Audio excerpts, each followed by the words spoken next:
लोग फिर से ये 10 प्रश्नों की जो श्रृंखला हमारी चल रही थी उसको हम फिर से स्टार्ट कर रहे हैं। और इसमें ये पहला क्वेश्चन है। हम आज पढ़ेंगे कोशिका चैप्टर। हम बायोलॉजी पढ़ रहे थे तो बायोलॉजी में हम कोशिका चैप्टर को पढ़ेंगे। कोशिका से हमने ये देखा कि कोशिका से 2 क्वेश्चन आते हैं, यानी बीपीएससी जो भी परीक्षा कराता है उसमें 2 क्वेश्चन कोशिका के ज़रूर देता है। तो सबसे पहले हम ये क्वेश्चन देखते हैं कि जैव कोशिका की किस कोशिकांग को ऊर्जा घर कहते हैं, पावर ऑफ हाउस किसको कहा जाता है। तो पावर ऑफ हाउस जो है माइटोकॉन्ड्रिया को कहा जाता है। ठीक है। अब प्लाज्मा झिल्ली किन पदार्थों से बनी होती है, तो प्रोटीन से बनी होती है, प्रोटीन या लिपिड। ठीक है। लसिका कोशिकाएं में कौन सा वो मानव शरीर के किस अंग में लसिका कोशिकाएं पाई जाती है, तो प्लीहा में पाई जाती है, यानी कि स्प्लेन में पाई जाती है।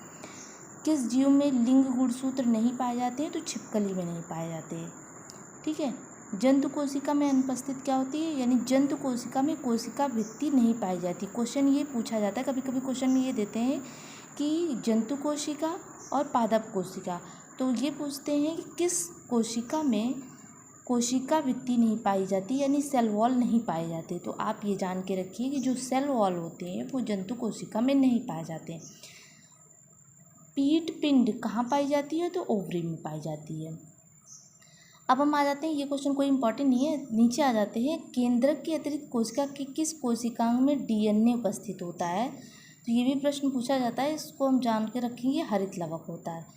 और ये आप जानते हो किसी कोशिका की पाचन थैली कहते हैं, तो लाइसोसोम को, और इसी को हम आत्मघाती थैली भी कहते हैं। ठीक है।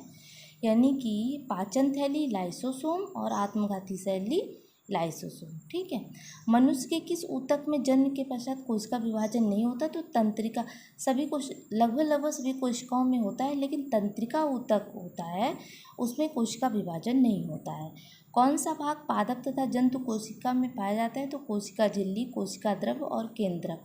हाइपरप्लासिया का क्या अर्थ होता है, कोशिका के आकार में अचानक से वृद्धि जो हो जाती है तो उसको हम कहते हैं हाइपरप्लासिया। ठीक है।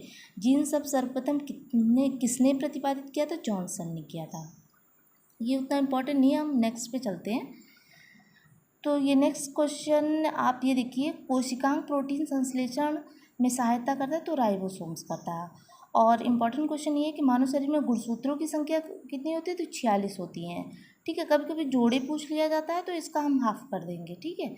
कौन सा तत्व पौधों की कोशिका भित्ति की संरचना के लिए उत्तरदायी है, तो कैल्शियम होता है। ठीक है। यानी जो सेल वॉल होती हैं पौधों में ही पाई जाती हैं, क्योंकि जंतु में तो सेल वॉल पाई नहीं जाती है, ये पौधे में पाई जाती है।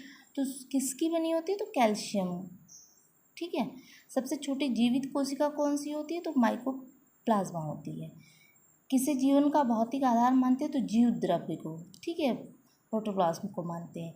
कौन सा कोशिकांग केवल वनस्पति कोशिका में हरित लवक, यानी कि जो ये हरित लवक जो होता है वो वनस्पति कोशिका में ही उपस्थित होता है। ठीक है। जीव में नहीं होता है। द्विनाम पद्धति के जन्मदाता कैरोलस, इंपॉर्टेंट नहीं है उतना, चलिए आगे बढ़ते हैं।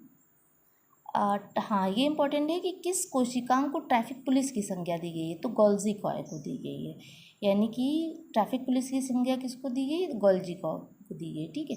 प्लाज्मा झिल्ली किसकी बनी होती है, तो लाइपोप्रोटीन की बनी होती है। ठीक है। उसके बाद आप इधर देखिए, विश्व की सबसे बड़ी कोशिका शुतुरमुर्ग के अंडे की, एक नॉर्मल सी बात है, पहले से भी पता होगा आप लोगों को।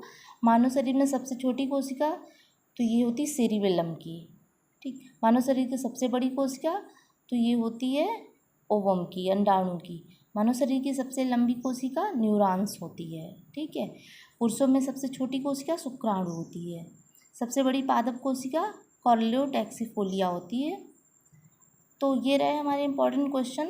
तो आप इनमें इसको अच्छे से तैयार कर लीजिए, क्योंकि इससे एक दो क्वेश्चन लगभग सभी परीक्षाओं में पूछे जाते हैं, बीपीएससी की परीक्षा में। क्योंकि बीपीएससी जो इस बार जो टीचर्स की परीक्षा करा रहे हैं वो बीपीएससी करा रहा है, तो बीपीएससी ने ये ट्रेंड बना के रखे कि वो कोशिका से 1-2 क्वेश्चन देता ही। अक्सर जो साइंस के क्वेश्चन बनते हैं वो जीव विज्ञान से ही बनते हैं, यानी बायोलॉजी से ही बनते हैं। तो बायोलॉजी में 2-3 चैप्टर हैं वो जो इम्पॉर्टेंट है, जैसे कोशिका हो गई, पोषण हो गया, और आपका प्रकाश हो गया। तो ये सारे इम्पॉर्टेंट है। लेंस से आ गए 2-4, जैसे अक्सर पूछ लिए जाते हैं, उत्तल लेंस अवतल लेंस से।